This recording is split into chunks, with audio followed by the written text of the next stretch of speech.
You're listening to Switched On Australia, the podcast that tracks the opportunities and challenges of electrifying everything, everywhere.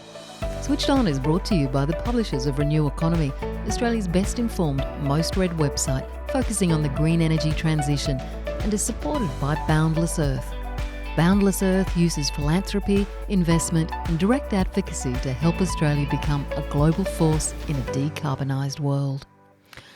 Welcome back to Switched On Australia, the podcast that explores what it takes to shift Australia's energy system from the ground up. I'm Anne Delaney. Thanks for listening. Today we have the third instalment in our occasional series, So You Want to Install a Community Battery. It's a question more and more communities are asking as the energy transition accelerates. In this episode, we'll travel to Yackandandah. This is a town of just 2,000 people in northeast Victoria, half an hour from Albury-Wodonga. Since 2014, the local group Totally Renewable Yackandandah, or TRY, has been on a mission to power their town with 100% renewable energy. They've run solar bulk buys, built microgrids, launched their own energy retailer, and now they're preparing to switch on their second community battery. Dr. Juliette Millbank and Mathew Charles Jones are two long-time leaders of Totally Renewable Yackandandah. And while they're huge advocates for community-led energy, they're clear that a battery is not necessarily the place to start for most communities. I started my discussion with Juliette and Matt by asking them what they first advise someone who says they want to install a community battery. It's a tricky one to answer because it depends so much on the context, but I think my answer would be that they need to speak to lots of people and organisations in their particular area to find out whether or not that's a good choice, because every single community will be different and have different constraints and different aspirations and different obstacles to get over, I guess. So it's about knowing your community. I think that's the very first step, and then making the relationships to potentially move in that direction. And obviously, if you've already got some experience in renewable energy projects, you've got a head start. Matt, would that be your response as well? Yeah, I think that we get many inquiries, and it goes in cycles, from other communities contemplating community batteries. And really commonly, the suggestion we offer is that whilst community batteries do and will have an important place in the transition of renewable energy, they're not necessarily a good start point for any community. Mm-hmm. They involve quite complex questions about land use, around change in amenity, about interaction with the market, or indeed connection arrangements. So community batteries are not a start point. They're a really important ingredient in a renewables orientated network. When you say it's not a start point, does that come down to what the community is looking to achieve? What problem they're trying to solve? Yeah, absolutely. And batteries are capable of really diverse ranges of services, but they don't perform all of them all at once or all of them some of the time. So any community contemplating a community battery really needs to think carefully about what it is are you trying to achieve, and can those be achieved with a community battery, or are there other approaches? Or if you can achieve them, can they be done in a way that really just focuses on a couple of main activities, and whether that's about cost saving, emissions reduction, network performance questions. It's really important to get that right. And if the answer is still community battery at the end of that, then that's the time to really examine how does that work. Because your first community battery, and you're obviously onto your second one that's about to be turned on reasonably soon, but with your first battery, that wasn't a starting point for you in terms of what the community is doing for renewable energy, with renewable energy? Yeah, most definitely. So in 2014, the group that Juliette and I are with, Totally Renewable Yackandandah, focused on a goal of transitioning the town to 100% renewable. And so our group and the community co-evolved to be able to understand, well, how do we run successful programs together? How do we interact with partners? How do we decide on what are projects that can be managed by volunteer groups? And that point of arriving at installing our first community battery was after a whole bunch of learning about managing projects, the energy industry, and working with community. And that all of that learning was critical before we could do the community battery. Right. That's the point that you were making earlier on, isn't it, Juliette? It's about establishing those partnerships, the crucial partnerships that are going to enable you to actually get a battery up and running. Absolutely. It's you need those partnerships. I mean, electricity is a complex space and it's a highly regulated space. And for a community that the group might not necessarily have any education in the electrical network at all. So it's not possible to do something like this without partners and collaborators. And doing other projects first brings knowledge and experience and builds those relationships which are so important. And I think one of the things that Tri has found is that relationships are just crucial and they make a big difference to whether or not a project will proceed. So, Matt, describe your first battery that you installed. Give me an overview of how it operates, what it does and where it's located. Yeah, so our first community battery, which we've titled Yak 01, and obviously with an orientation of doing more than one, was installed and finally commissioned and launched in 2022, the middle of 2022. That 2021. I beg your pardon. Good time Time's flying. Time flying. So that battery, yes, was installed in 2021. And that's actually owned by a local social enterprise that Totally Renewable Yackandandah helped establish called Indigo Power. And they were probably the main project proponent, and we supported them in lots of different ways with fundraising and other activities. We also received quite a input of capital from the Victorian government to be able to launch that battery.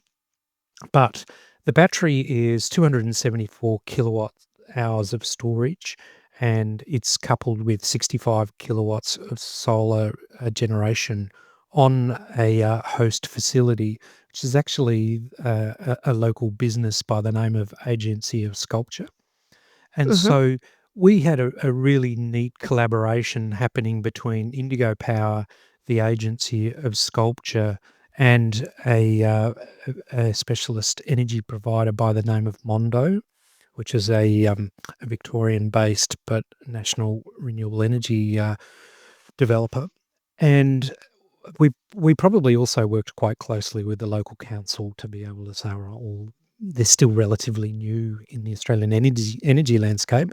How do they get managed from a land management effect on neighbours point of view? So we worked closely with the Indigo Shire as well. So basically, this one business generates excess power, which goes into the community battery. Then who benefits from the power that's in the battery? And so what you have to say, this battery is very much a proof of concept, and the relevance of us going to the location we did with the battery is, one, we had a willing business host partner, but we also were very conscious that the site had previously been a timber mill, and it had an energy connection suitable to run a timber mill but no longer needed. And so there was lots of capacity in the serving transformer. So what it meant was that we were able to connect relatively easily because we weren't trying to squeeze an extra load onto an existing transformer. There was lots of space there to be able to do that. But essentially, the way the battery works is it charges during the day from the rooftop solar and or the grid if it's needed. And then in the evening, it energizes both the host site. They don't use a lot of power overnight, and then discharges into the local electricity network. And that's the important benefit that Tri was seeking, is how do we increase the proportion of overnight renewable generation? And in this case storage as well. And so that serves our purpose. So you don't, as locals, get a reduced tariff in terms of getting some of that power back out of the battery? Yeah, that's correct. Yeah, and that always we understand that there will be continuing evolution in the way that community batteries can work, and therefore there will be greater opportunity to be able to provide benefit, and whether that's reduced tariffs or some other benefits as well. Juliette, how did you determine in the first place that a community battery was the right solution for your area? We were always fairly approach neutral, if you like, in the sense that our target was to reduce emissions and to try and really realise the benefits from renewable energy, because we could see that there were potentially lots of benefits for community. And so once Tri had done some bulk buy or shared purchasing programs for things like solar panels and hot water, and we participated in a couple of pilot microgrids with Mondo, the community battery was kind of a next step. And as Matt said, it was a pilot. Certainly we would have been one of the first behind-the-meter community batteries in Australia. And it was about finding out, well, what can we do and how can we do it and how can we make it work? So it was exploratory as well as working towards that, getting more renewable energy into our local network. And behind the meter seemed like, and we were lucky enough to have a fantastic site, but that seemed like an easier thing to start off with than something much larger and in front of the meter, as it were. I was just going to say, for those people who don't fully understand behind the meter and in front of the meter, maybe just give us an outline of why you think a community battery sits really well behind the meter for a community group. Well, there's less regulatory hurdles to be overcome, less restrictions, I guess you could say. Essentially, behind the meter means that the battery is on private land. So it will always provide power to that piece of land first, and then whatever is excess will go into the network. Whereas if it's front of the meter, it's providing power to the network. That is its function. Yeah, and which is why a lot of the network operators are actually getting behind, in quotation marks, community batteries, because they see it as a useful purpose for for stabilising the grid, for instance, in front of the meter. And it does provide those benefits behind the meter too. I mean, it's a tricky thing to quantify, but if you have some storage capacity, soaking up all the excess solar that's coming off the rooftops locally during the day, then that's beneficial to the network. That allows you to be able to have more solar installed in the local area, but also the power that you've generated during the day can be released back to the network in the evening. So you're making better use of what you're generating. Absolutely. So I don't know which of you wants to tackle this one, but what were the biggest hurdles in getting the battery approved and installed? The biggest hurdles? I mean, I think one of them is funding, obviously. And you got funding from the Victorian government, didn't you? Yeah, but not initially. That actually came quite late in the piece. There's a timeline, really, because we were focused on a 5-step plan to get to 100% renewable, and one of those steps is absolutely crucial if you're going to do something like this, and that is that in Australia, you can't trade or share electricity unless you do so through an energy retailer. Now, most of your commercial energy retailers probably wouldn't be that interested in helping one small community. That would be quite difficult, I think, to pull off and get the benefits to the community that you ultimately want to realise. So we helped initiate the starting of Indigo Power, and they are a community energy retailer and a social enterprise. So with Indigo Power, they helped raise some of the funding. They also took out a loan, I believe, and we did fundraising and brought together. I can't remember exactly how much now. I think it was in the region of $100,000. And then very late in the piece, the Victorian government, we managed to get a grant of $171,000, I believe it was, which enabled us to upscale the battery a little bit and just made the whole project a certainty. But Indigo Power was created as the retailer specifically for the battery? Well, not specifically for that battery, but specifically to provide benefits of the renewable energy transition to our area. I mean, Tri's focus is 100% renewable energy for this localised region in and around Yackandandah. Indigo Power's one of their mission or vision is to have 100% renewable energy for the region of northeast Victoria. So their remit is much wider, and they're a company, so they have to operate under company rules, etc. They have obligations to their shareholders, whereas Tri is a community energy group run by volunteers, particularly focused on our community. So there's some differences there, and Indigo Power is a certified retailer, so they are allowed to deal in the trading and sharing of electricity. So in terms of the hurdles in actually getting the battery approved and installed, I'm not hearing big hurdles. It might be worth me commenting there. One item that was quite a fascination for us, if that's the right word, when we were getting established, is around the choice of technology, and hmm that to 100 to 500 kilowatt hour size of battery was not all that common as we were planning it. So there was probably a real dilemma for us about, well, what is a suitable technology, and how can we look at other examples where it's worked well. And so we have a battery that we landed on, but we didn't actually have a lot of choices. So you would say that is now quite different. There are quite a Right. few market participants of battery manufacturers that are providing some really interesting services. The other item that did take some time is that the battery was the first for our distributed network service provider, AusNet. And so there was a little bit of time taken to work out how they treated it in their new connection arrangements. And so, it wasn't hard, but it just took a little bit longer than we had anticipated. So they're probably the two big hurdles we saw.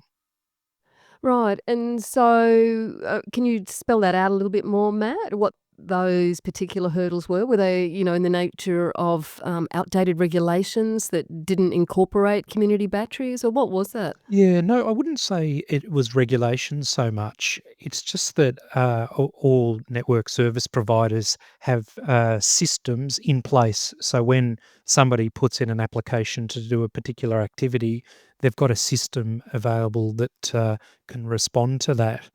The interesting thing about a community battery or a larger energy storage full stop is it is both a load and a generator in the market rules.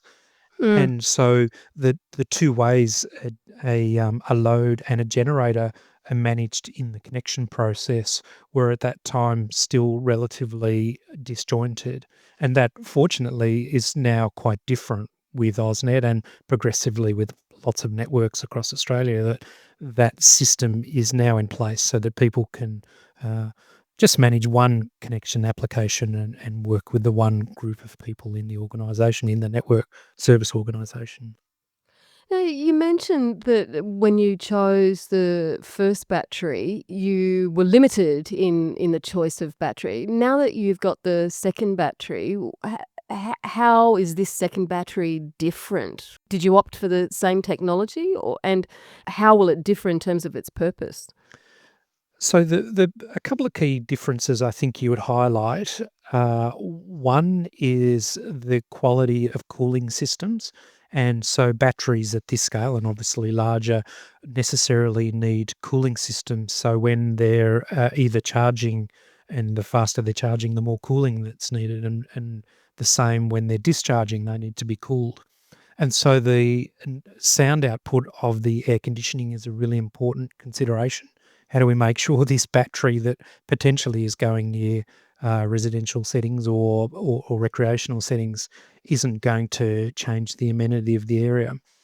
Mm. And then the other factor in there are what are the inbuilt fire safety and thermal runaway systems, and so the options for that, and even the battery chemistries to avoid the risk of thermal runaway have got more diverse and really promising as well.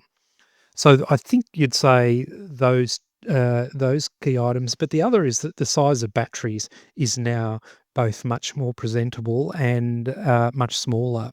And so where previously you had a big industrial shipping container, we've now got quite neat cabinets which can be much easier to integrate into a neighbourhood setting. And so the purpose of this second battery, will it fulfill a similar function to the first one? It differs in one important aspect in that this one is actually on public land. It's land owned by our local council. So the first one was behind the meter on private land and serves as, I guess you could say, a generator and a repository of renewable energy for the local network through Indigo Power. This one on the at the sports park facility is a little bit more focused on resilience and benefits to the local community in that everybody, all of the community groups that use that sports park facility will be receiving some of the benefits via cheaper power costs for running the facility, which is great for the volunteer committee. But also we've set it up specifically so that it can island that facility, which means that if the main grid goes down for any reason, the sports park facility can keep operating, which can be enormously valuable for especially regional communities, but Absolutely. Yeah. any community, because the sports park has got things like kitchen facilities, showers, it's got a big basketball gym hall. So in the event of some unforeseen events, you've got this community facility that can still operate. Having said that, it is not a designated safer place because of the location of the sports park, but at the discretion of the local incident command, whoever that might be, the local council or the CFA or whatever, they can designate this as a place to keep operating, and that the community can go to recharge their devices or get telecommunications or be able to have a shower or whatever. So that's a resilience perspective that is so valuable. Absolutely. Real future planning there. You mentioned that it will provide cheaper power for some of the locals. Did you have to negotiate that, I presume, with the retailer to get that cheaper price? So there's probably an answer to your question a little bit there, and it is the case we have again partnered with Indigo Power for the retail services on this battery, and that Indigo Shire will be the owner of the battery. But essentially, there is a package of energy available to the sports park in the arrangement with Indigo Power, and any unneeded power is then distributed back into the local network to increase our proportion of renewable energy. And so, yeah, there is a financial saving offered under an arrangement with Indigo Power. I just want to look at that, the point that you made about relationships being so important. How crucial has the relationship been with the local council? Because I know that some other community energy groups have had issues with councils and have even though they've gone a long way down the track to try and getting a community battery installed and operating, that at the last minute council has literally pulled the plug, so to speak. I was wondering, how crucial has it been for you guys? Well, the relationship with council is really fundamental in lots of the projects that we do, and in this case, the Yackandandah O2 battery at the sports park. It is the case we observe with many councils, and in this case, many rural councils, how challenging it is for them to manage their day-to-day business of all the things that councils do, and then also to contemplate these types of energy innovations. And so Mm. what we've worked really hard to do is to do much of the heavy lifting and fundraising and other dimensions of the projects or community batteries, and really work very hard to involve council early, make sure that they're participating in our thinking about it from this is where we're up to, this is what's coming next. So that I guess we've tried to make it really easy for council, and we're lucky that Indigo Shire Council has been willing to come on that journey with us. And so uh, it's not to say that we sometimes end up in a different view about what the next best steps are, but it's been possible to manage that and recognise that we've got different viewpoints and different responsibilities. And we've been very conscious of the fact, I mean, in terms of from the council's perspective, I mean, when we put in our application for an EV charger, council had never had any applications for EV chargers before. Yes. So we're constantly pushing their boundaries and pushing them into new territory. And we're very conscious of not getting upset because things don't happen straight away. This is a partnership. It's a collaboration. You've got to work with people as much as possible and understand that everybody's got their own constraints that they're working with. Yeah, and I presume the council is obviously also going to be influenced by any concerns that the community has about community batteries, and I'm thinking issues about safety, fire, the aesthetics of it, etc. I mean, how have you gone about dealing with some of those concerns from the community? I think you've picked up on a really important point there about what are each organisation's or each partner's responsibilities, and fortunately, Shire and other volunteer agencies or emergency services manage that, and so we work quite hard at making sure that those entities are involved early. But it is also the case we've received some inquiry from concerned groups and community members about, in particular, two items. One is the fire safety of the battery, Mm. and then the other is around the noise. And you'd probably say there is a third order there too around the source materials and end of life questions. And so, because we're members of the local community, we've built up some trust and confidence over time, it tends to be possible for us to be able to pick up personal conversations with people to help them understand that there is quite significant, robust background thinking going into say, all right, well, how do we address concerns around fire or thermal runaway or noise attenuation? And so far, and things change. So far, we've been able to negotiate those concerns.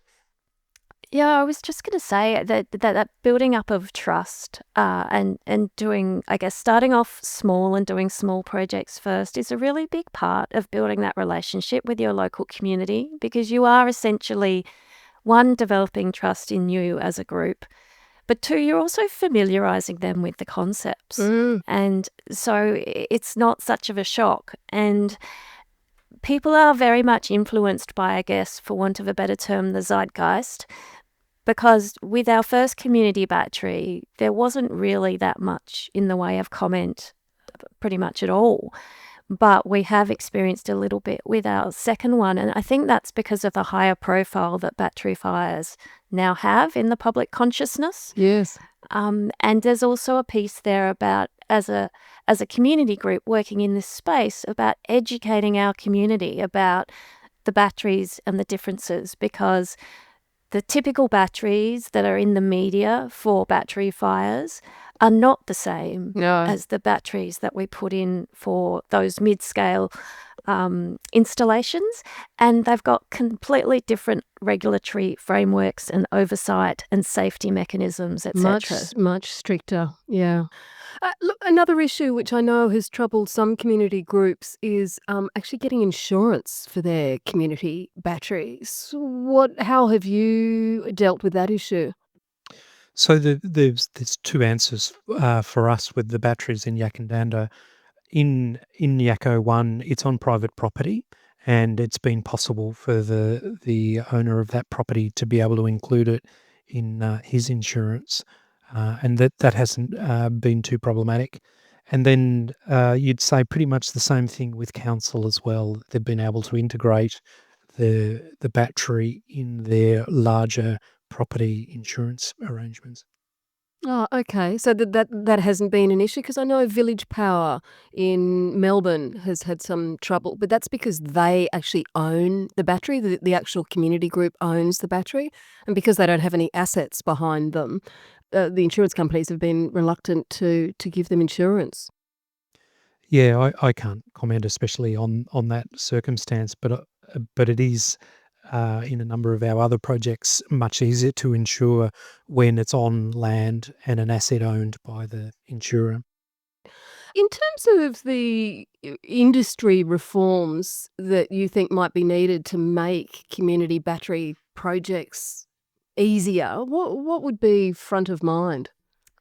Well, the most obvious thing that jumps into view, if you like, into focus is some sort of reform on tariffs, because our electricity system was designed for different circumstances some time ago, and the tariffs that are in place still pretty much reflect that. There's a bit of change coming. In some places you can get alternative tariffs, but really some reform of the tariff options would make a huge difference to how financially valid a community battery would be, if you like, the business case. And then the other thing that you're often dealing with, of course, is all the state-based differences, because every state has different guidelines and different regulations, etc. So having some sort of national guidelines for community batteries in their installation and their operation that fits within each state's framework would also be extremely valuable. And yeah, that the benefits aren't just to communities in making more of this happen. The benefits would also be to the distributed network services providers and the battery operators. So there's a lot of arguments for doing this, but there's also a lot of inertia in the system, and it takes time to work through it and to do it. And when you say that, we need the tariffs to be more valid, you're primarily saying that that the tariffs need to give a better deal to the community? Yes, but also we've got historical anomalies in our electricity system which no longer apply. I mean, the controlled load tariffs for overnight were historically put in place because you had large coal-fired and gas-fired power generators that couldn't power down overnight, and they needed people to use power at night, so they made it cheaper. And so most people set their hot water systems on a controlled load to heat overnight. That's no longer the case. It's actually most expensive, both in terms of financially and emissions-wise, to use the power that's generated at night now, and it's much cheaper to heat your water in the middle of the day.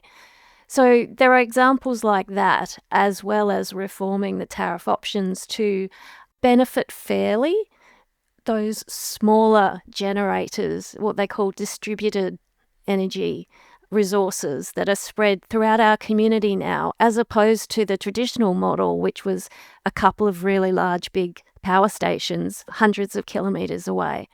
A little bit of guidance from government to organisations like the DNSPs, but also local government, to really actively foster communities in looking at some of these things, because it's really, I think it's becoming very obvious now in the energy transition landscape that large-scale grid renewable energy developments can't solve all our problems.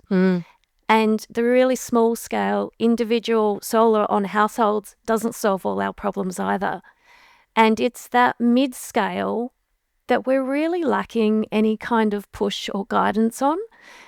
And it fills so many gaps because those mid-scale batteries can address local network issues more efficiently than a lot of the very expensive network upgrades that might be required to do the same thing. And it brings communities along. So there are some very important benefits, I think, to that. But the government, it would be really beneficial if they actually provide the imperative to local government and to the organisations in the electricity network to actually try and focus on that a little bit. But it's not currently in their mandate. So just a final question for both of you. What do you want the future of community batteries to be? What should it look like? I think the phrase I like, and Matt often uses this, so I'm probably stealing his thunder here, is that it's a mosaic of the energy transition, in that I think we're moving from a centralised supply model, which is pretty much what we've had for the last 100 years, to a model where it's everybody can potentially generate and use electricity. And in fact, it doesn't make sense. A lot of people think that Tri has taken Yackandandah off-grid. We haven't. We're not off-grid, and it actually doesn't make any sense to be off-grid because you get economies of scale by being connected to the grid and being able to export your excess power to others who need it when you've got an excess, and being able to import power from other people when you need more and they've got an excess. If you did not have that network, then the amount of storage each individual power generation location would have to put in would be an order of magnitude larger. So that's more infrastructure, more cost, more resources. So when the network is an absolutely integral part of where we're heading, but I think what we're heading towards is that it will just operate a little bit differently. And hopefully, I think that it will really operate much more efficiently as well, and provide, in the process, if you've got lots of little generation nodes, that essentially provides the network with more resilience, because the entire network doesn't go down when something breaks in one location. Yes. Matt, future of community batteries. I can see a real future where each town has very substantial internal generation sources, and most probably the easiest available is rooftop solar, and that batteries would be placed at many individual properties across each town, but then also a township battery as well, and that I can see real validity in pursuing a model where community batteries are more focused on the feeder for the town rather than necessarily dotted in and around the landscape at a street level. And that the rationale really for that is that it does prove really complex to be able to squeeze batteries of that 100 to 500 kilowatt hour size into streets, and raises some questions around maintenance, around land use, around concerns of neighbours. And so I can really see a bright future for township level batteries in that scenario. But when we look at the integrated systems plan from the Australian Energy Market Operator, they make a really strong case, and especially in the step change scenarios where we need storage of whatever type it is, whether it's batteries or other, at all different scales in the market, and whether that's right at the largest of our transmission assets right down to the individual home, and that it provides a really exciting landscape of what it is we're heading to with energy, that it's locally sourced, locally generated, and we do have access to this big shared resource of the national energy market. But there's a really important subtext in there, I think, and Juliette mentioned it before. There is a very apparently concern amongst communities about, well, is this a safe and wise development in our urban landscape? And so I think behind that question is concerns around safety, but also there's quite a lot of re-emerging concern about what is climate change and climate warming, and is that real, or can we just sort of stop thinking about it? In which case, put back in place our existing fossil fuel-based energy supply, and hopefully the dynamic nature of renewable energy really shines through in terms of performance, costs, value, and sustainability. Absolutely. Mathew Charles Jones and Juliette Millbank, thanks so much for joining the Switched On podcast today. You're welcome. Pleasure to be with you. Thank you, Anne. And Mathew Charles Jones and Dr. Juliette Millbank are from Totally Renewable Yackandandah, and we wish them all the best as they get ready to bring their second community battery online. If you're in Victoria and your community battery plans are well underway, take note the state government has opened a new round of grants, up to $400,000 per battery, and applications are closing on September the 15th. If you'd like to catch up on the other episodes that we have in this series, just search "So You Want to Install a Community Battery" in the Switched On feed. In part 1, I spoke with Village Power, who've been working for nearly 8 years to get their first battery up and running. Still isn't. And they describe the journey as a real-life game of snakes and ladders. And in part 2, we met Yarra Energy Foundation, who've successfully installed one community battery. 2 others are well on their way, and they've recently secured funding for 3 more. Check all those episodes out if you get a chance. Thanks for tuning in today. I'm Anne Delaney. Don't forget to subscribe, rate and share Switched On, and join me next time to meet more people who are shaping Australia's clean energy future.